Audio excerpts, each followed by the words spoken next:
December 11th.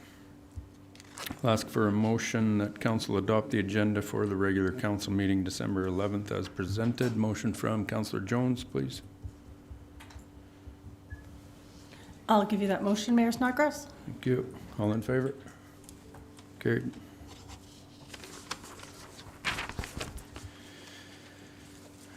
I'll ask for a motion from Councillor Walsh that an omnibus motion adopts the following in accordance with council's procedure bylaw, November 27th, regular council meeting minutes as presented, and the strategic priorities chart. I'll give you that motion, Mr. Mayor. Thank you. All in favor? Carried. Any public comments before we get started? See none. This time we are going to move into an in-camera session for a quick in-camera meeting, and then we'll be out to complete the rest of the agenda. So this time I'll ask for a motion from Councillor Kinghorn that council recess the regular council meeting on December 11th, 2023 at 3 p.m. and move into a closed meeting. Thank you, Mayor Snodgrass. You have my motion. Thank you. All in favor? Carried.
condition assessment report. Kaylee?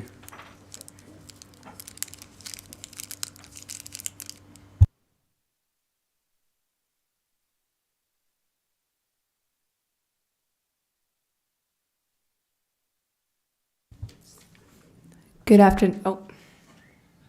Good afternoon, Mayor and Council. Today, I'm just here to bring you the 2 final reports that we received in doing our inspections of the water mains. As you'll remember, we brought on Pure Technologies to do condition assessments, which included Sahara and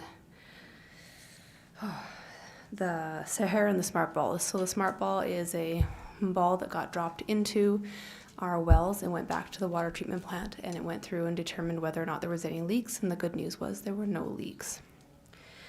The Sahara was a camera we put right into the pipes and took it several meters down, in which we found 2 leaks in phase 1. Phase 1 was completed in 2022, and this year we completed phase 2. So the 2 leaks that were found, the one was at McLeod Trail and Center Street, which you'll remember we opened up and repaired immediately in 2022. I did attach the pictures to this report as well, and you'll remember seeing that it was in pretty rough shape.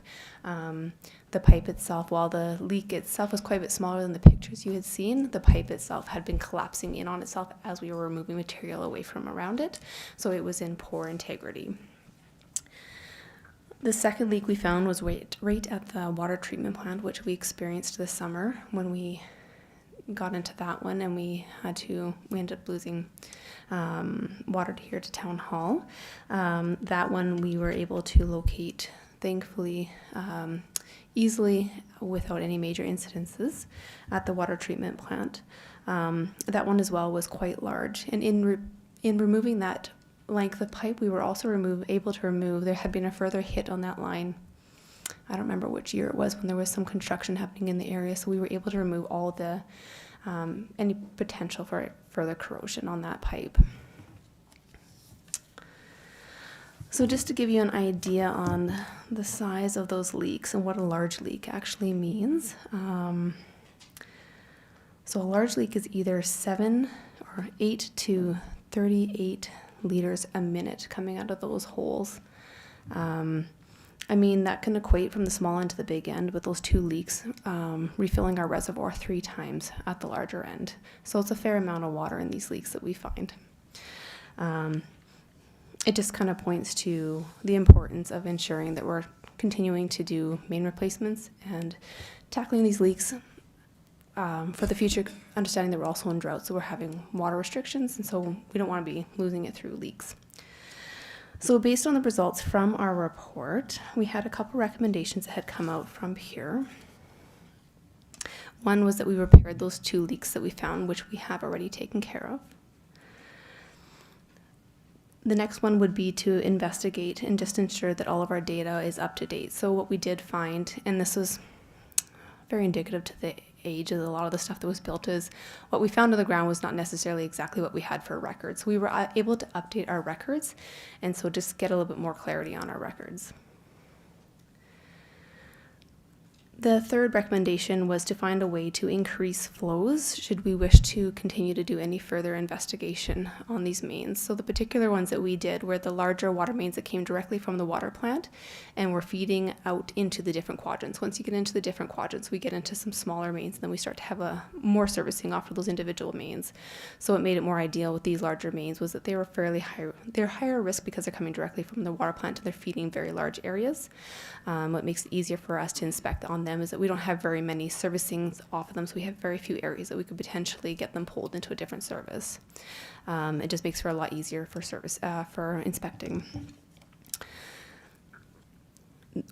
We did have shorter lengths this year due to the fact that we were unable to get the actual draw and the flow,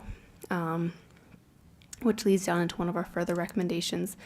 But in those areas, while we weren't able to do the full length, the length of pipe that we were able to investigate was in really great condition. We didn't hear any leaks, and so and we didn't see any major anomalies in the pipes, which is always a really good sign.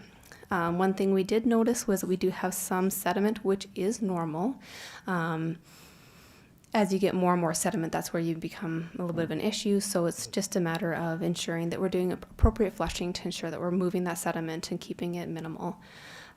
One of the recommendations made by Pure was that we invest in 5-inch ports. So off of the hydrants, we were using the 2 smaller ports, and so they do recommend that if we use the 5-inch port, it does provide more draw and so more flow, which would give us a better opportunity to scour the insides of the pipes and remove some more of that sediment. Recommendation number 4 was to do soft starts for well number 6 and 13, which are already being implemented into our procedures. The recommendation also reviews how often we should be doing inspections. So based on the condition that was found on well 6 and 13, we're recommended to re-inspect in about 10 years. The water line from the water treatment plant out to 11th Ave, they're recommending between 5 to 7 years, and again from the water treatment plant out to Center Street, between 5 to 7 years. And then the last recommendation is to continue water main replacement programs throughout the distribution network. So this report is just for you to receive today as information. There is no requests out of this presentation today. So if you have any questions, I'm more than happy to answer them. Thanks, Kate. Councillor Kinghorn? Thank you, Mayor Snodgrass. I think I know the answer, but I'm going to ask anyways, just in case for the general public. But what is an undocumented out? Yeah, so when we were inspecting down one of the lines, we came across what would be a service that we did not have in our records. So it's good for us to know that it's there, because sometimes we do have potential leaks that come from services is usually where the first place we'll go start looking for leaks. We know that one's now there, so that it's a fairly large one. I haven't looked into it much deeper. I think it's potentially for a future hospital expansion. We'd have to go back and take a look at our record drawings. It's well dated, so I'm not sure if we'll be able to find anything, but we do know it's there now. So that's what I meant, where we were able to update our GIS data on anything that we might not have had on record, and that was one of the items. So basically, we're going to chase it down, find out where it's going, make sure that it's metered at the end, where it's going into a business or a home or wherever that might be. So it's not on. So we would say it's likely just a stub. So that's what I mean. That was kind of what gave us the hint that it's probably for future expansion, or was a thought of future expansion at the time of development in the area. No further questions? Thanks, Gaelic. Thank you. Appreciate it.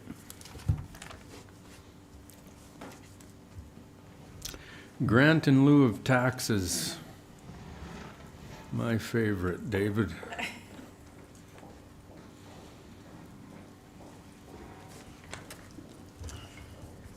Okay. Good afternoon, Mayor and Council.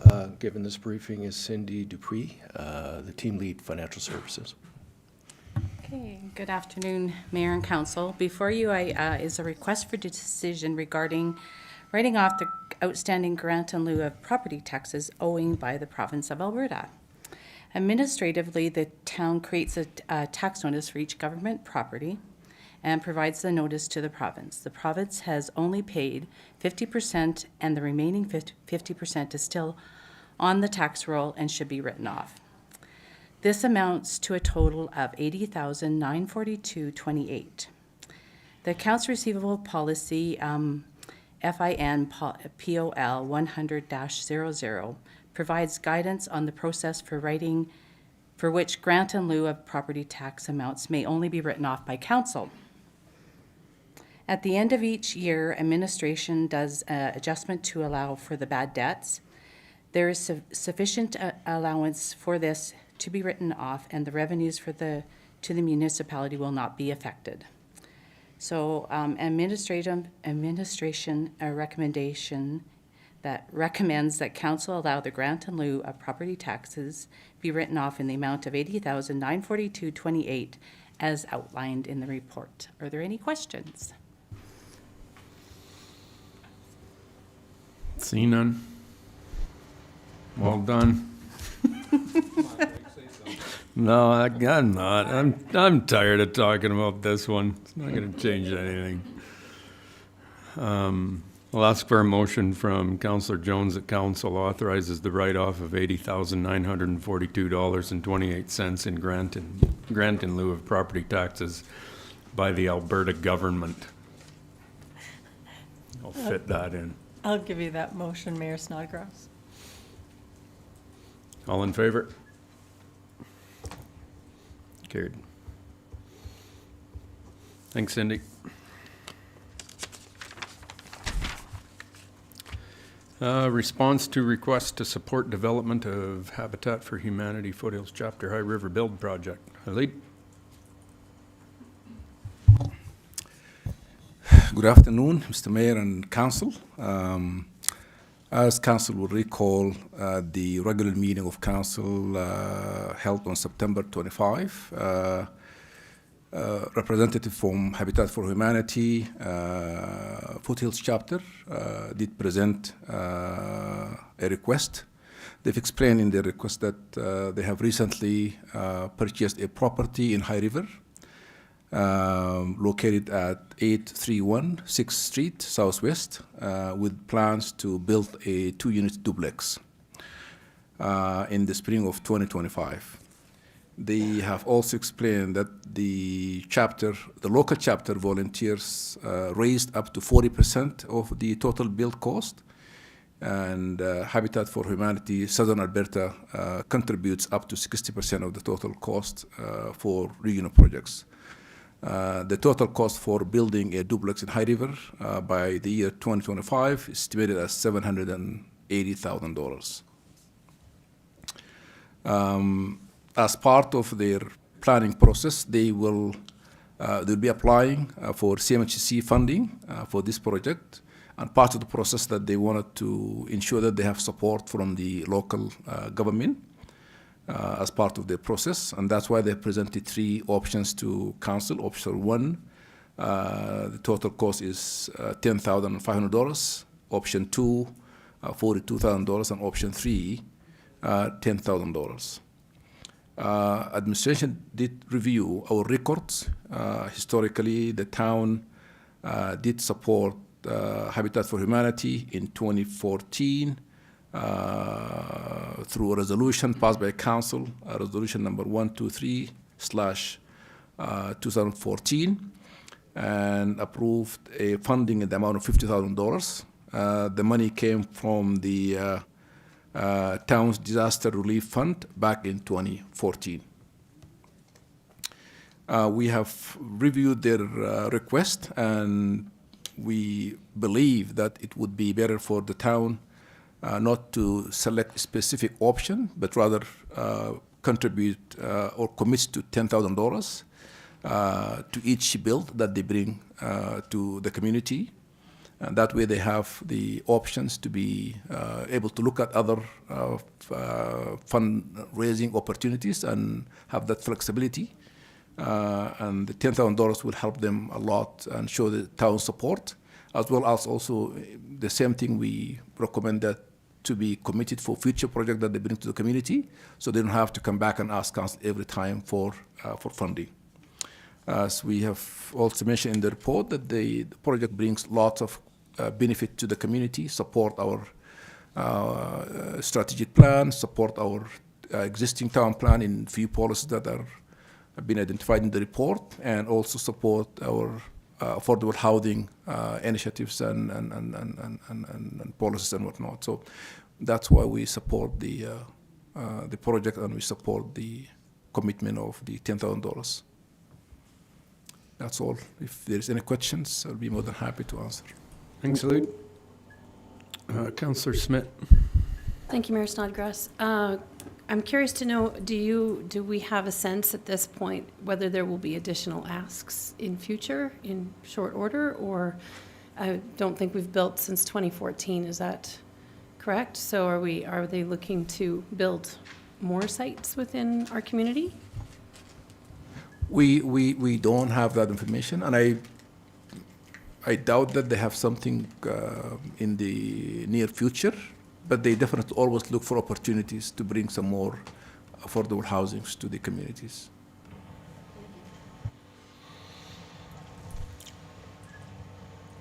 Councillor Jones.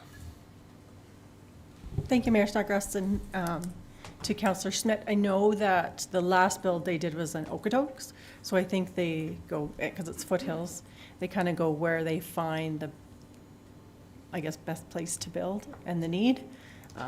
And I think money-wise, they will build as soon as they kind of get what they need. So right now, I don't think they're planning on building until 2025, but if for some reason they got a handful of cash, I'm sure that they would do it. I think they're a great project, and I'm fully supportive of giving money to them, for sure.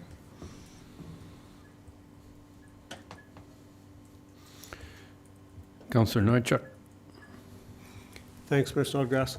In terms of the recommendation, the recommendations, I guess I should say, obviously, a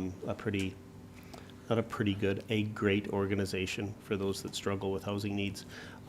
Like the idea of our community being able to support that, but I struggle with the recommendations 2 and 3 on a contribution agreement to be signed with the CAO, and also for the future requests. I would rather see this as a one-off. I can't support this going long-term because council can change every 4 years, and I'm in no position to speak for a future council, and nor do I think we should position a future council into that regard. I think these things are to me, an as-needed basis and should come forward to us for consideration when these build opportunities happen. So, just my thoughts. Thank you. Okay, so I don't have any further questions. I'm gonna break this whole motion down into a few pieces here. So, first one we'll deal with. I'll ask for a motion from Councillor Kinghorn that council commit to a fixed amount of $10,000 to Habitat for Humanity Foothills chapter for supporting their current project. Does it need to say in High River, or are we good with just current? Current project in High River, sure. Thank you. Yes, that's my motion. Thank you. Any discussion? All in favor? Carried. Now, in regards to how far you want to go with this funding, they are asking for future requests of basically $10,000 a year. It's kind of what it's. I'm with Michael. They can come and ask for money for these projects as they come. Like, it's been 9 years since the last one, so. Does anybody wish to make a motion to proceed, or should we can just leave it? We can just leave it. Okay, thanks very much, Lead. BSRC Sponsorship Consultant Award, Nancy.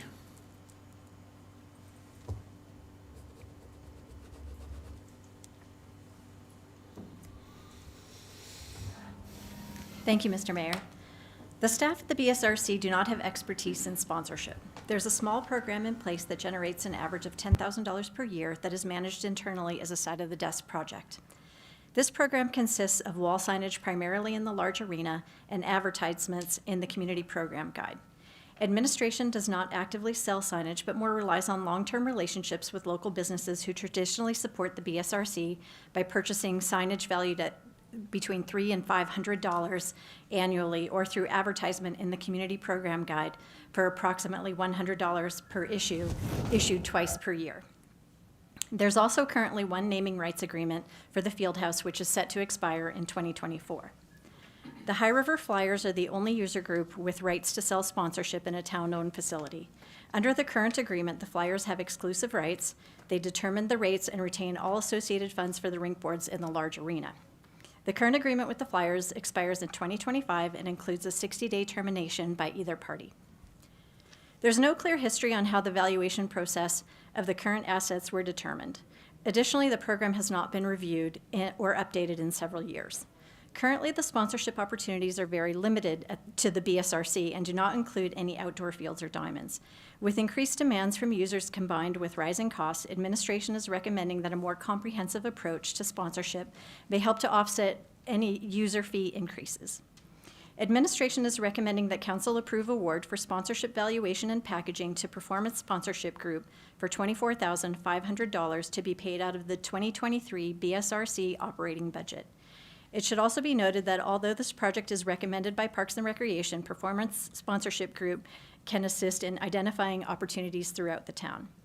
If approved by council, PSG will conduct a full review of assets not limited to the current opportunities. Once the asset list and valuation are completed, administration will present council with a final report on positioning, terms, price ranges, and market comparisons, along with recommendations for execution. I'd be happy to take any questions. Thanks, Nancy. Questions from council? We have discussed this before in committee of the whole. Councillor Smith. Thank you, Mayor. So this is sort of that comprehensive package to find or seek out sponsorship opportunities.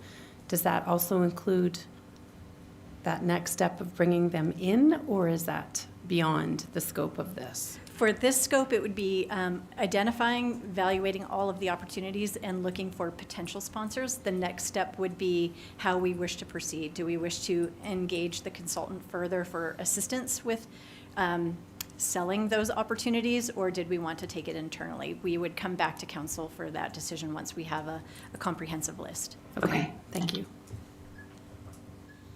Councillor Walsh. Thank you, Mr. Mayor.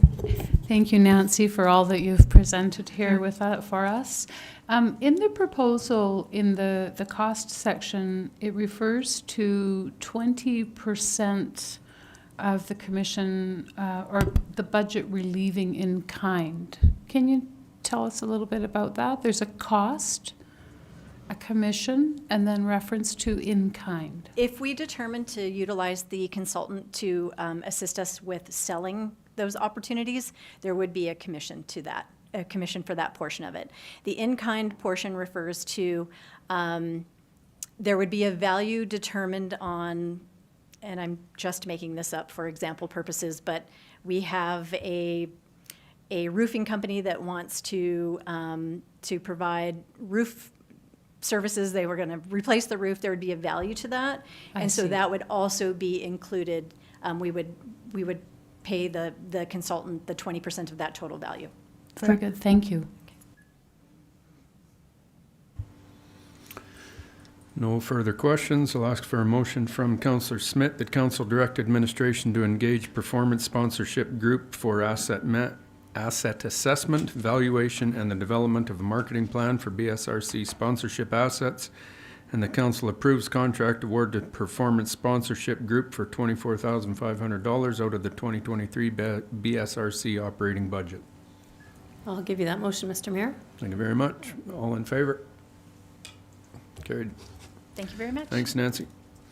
Revised blanket variance policy, Sarah.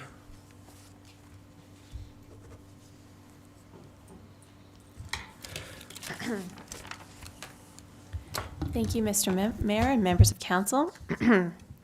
The town has been following the blanket variance policy since it was passed by council in 2021, and there have been no issues or concerns coming up from that policy. The blanket variance policy came about after the land use bylaw monitoring program was completed. Through that program, administration identified that there were two regulations in the land use bylaw that applicants were frequently requesting variances on. And those regulations are concerning front garage projection as well as vehicle access width. The blankets variance policy that we currently have in place allows a front garage to project up to 7.23 meters, like beyond the front of the house, and the vehicle access width is allowed to be up to 6.1 meters. There are three main development areas that are shown on your attached map. So we're talking about the Northwest, Hampton Hills Estates, and the Montrose area. So in those three areas, they do have relatively long and narrow lots and generally have not been developed with rear laneways. Rear laneways were not commonplace when when these communities were developed, but they did become a requirement when the town rewrote the land use bylaw in 2017. So at this time, administration is recommending adding an additional area to these areas, which is shown in the orange in the attached map. And adding one additional variance to the blanket variance policy.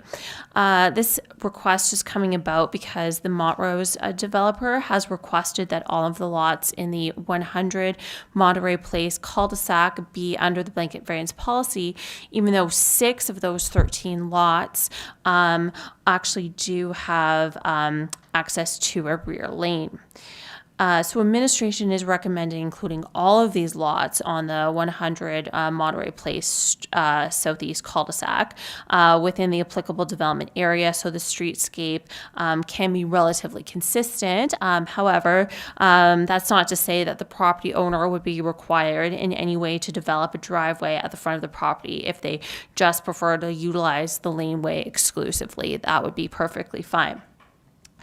Moving forward, it is the town's expectation that new plans of subdivision, including future phases of existing developments, would actually fully comply with the land use bylaw, including the provision of laneways. So variances for driveways and garage projection would not be required in the future. Are there any questions? Pretty simple. Councillor Kinghorn. Oops. Thank you, Mayor Snodgrass. We've done this a couple of times now, right, the variance? Is this the second time, or is this? This is the second time. The first time happened in 2021, so this is the second time. Is there a point where we just bring it back and put it in the land use bylaw? Where, I mean, I don't, that land use bylaw went through in what, 2020, I thought? 2017. 2017, so it's Yeah. actually fairly old. Yeah. In terms of time. I don't know if a land use bylaw lasts 20 years or something like that. I don't know that, but would it not be time maybe to look at that land use bylaw and bring it back with some small modifications? I think Or is that we're okay? hopeful, because we have been talking with the developers, particularly the developer in the Montrose community, as well as the Hampton Hills Estates developers. And we really are expecting them to be able to comply with all of these regulations, including the rear laneway requirement in the future. We've made it very clear that that is the town's expectation moving forward, and we are trusting that in their future applications, they will be complying. We also have talked about this with the developers in Spitzy Crossing, specifically Highwood Ranch and Highlands, and we've let them know that those are our requirements. Okay, I just looked at it, it's what, 7 years ago we did that. Maybe it's time to have a high-level relook. I don't want to dig down deep into it, but I think it's a great land use bylaw right now, but if we're doing variances, maybe it's time to have a look. So normally when we, before normally we have any amendments to a land use bylaw, normally it depends upon how current your MDP or the town plan. So right now we're in the process to finish the town plan. Once we are done with the town plan, it's been approved by town, we'll have to go and review the land use bylaw and ensure there's an alignment with the new policies and new directions. And we'll make all the updates that we need. As always, excellent answer. Thanks, Khalid. Thanks, Sarah. Thanks, Khalid. I'll ask for a motion from Councillor Kinghorn that council adopt policy POL 22-110-00 titled Specific Blanket Variances to Facilitate Development of Sites on Existing Lots in Specific Communities as presented. Thank you, Mayor Snodgrass. You have my motion. Thank you. All in favor? Carried. Thanks, Sarah. Interim operating budget, David?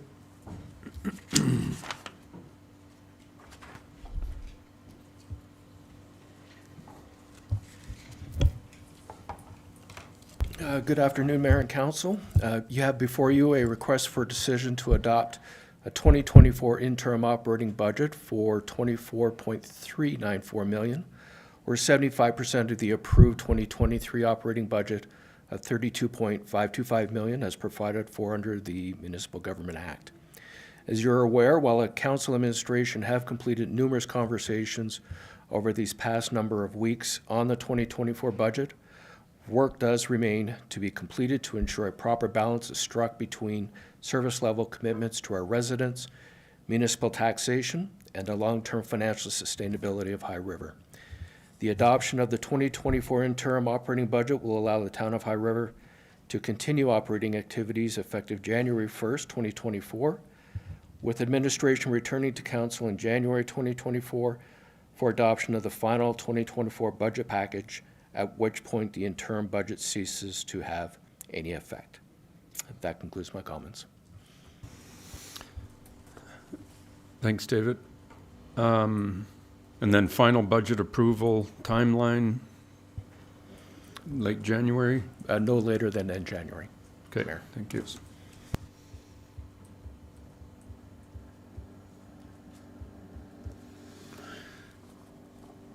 I'll ask for a motion from Councillor Nychuk that council adopts the 2024 interim operating budget in the amount of $24,394,000. I'll give that motion to you, Mr. Mayor. Thank you. All in favor? Carried. Thanks, David. Strategic priorities, chart and work program update. Chris? Thank you, Mayor Snodgrass. As council's aware, we went through a mini strategic priorities update process last week, and we've revised the strategic priorities chart by changing basically the majority of our top 5 items, as well as a substantial change to our next items as well. So what you see before you is both the work program as well as the new updated strategic priorities chart for council. That includes the following as the top 5 items. Town plan, which is continuing to be worked on, and the existing milestone will be community consultation for January. Aquatic facility expansion, detailed design, we're anticipating completion late March for that next milestone. The new ones that you'll see on this list are including the following: the town farm, site layout and outdoor rink, design for June. 112th Street East area structure plan, definition of the scope for December. And then the water strategy, defining the scope for March of 2024. Those are all 5 really strong top priorities to see from council to continuing our work on strengthening the community. In particular is the water strategy.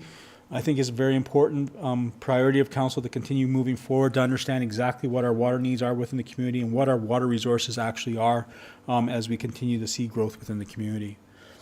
Within the next list, council also made some substantive changes by adding the following: doctor retention and attraction, looking at options, broadband, new engineering development specifications policy, recycling and composting program, exploring options, CP lands, refining the design program for CP lands, tourism, defining the scope associated with that, community gardens, looking at site options for expansion, skate park, design and engagement with the skating community, and public workshop, site design options. In addition, we've added 3 new ones onto our advocacy list that include the following: transit, or 4 actually: transit, looking for funding for transit options; affordable housing, again, provincial funding to fund affordable housing initiatives; homelessness, again, funding issues from the province; and then lobbying Foothills County in regards to traffic safety along 498, in particular up by the Bigfoot storage yard.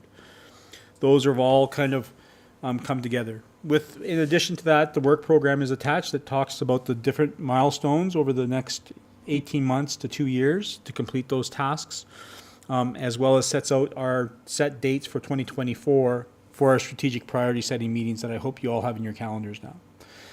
So based upon that, that's the rationale for the recommendation to council. Thanks, Mayor Snodgrass. Thanks, Chris.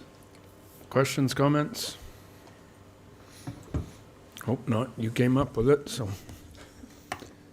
Ask for a motion from Councillor Walsh that council adopt the updated top 5 strategic priorities as follows: town plan, aquatic facility, town farm, and outdoor rink in McLaughlin Meadows; 112th Street Area Structure Plan, Water Strategy, and that council adopt the updated strategic priorities chart and work program as presented, and further that council adopt the updated work program as presented. That's doubled up. Double? Thank you, Mr. Mayor. I'll give you that motion. Thank you. All in favor? Carried. Any reports from councilors? Any board and committee reports? See none. Any public comments before we finish up? Linda, Gerald? Thank you.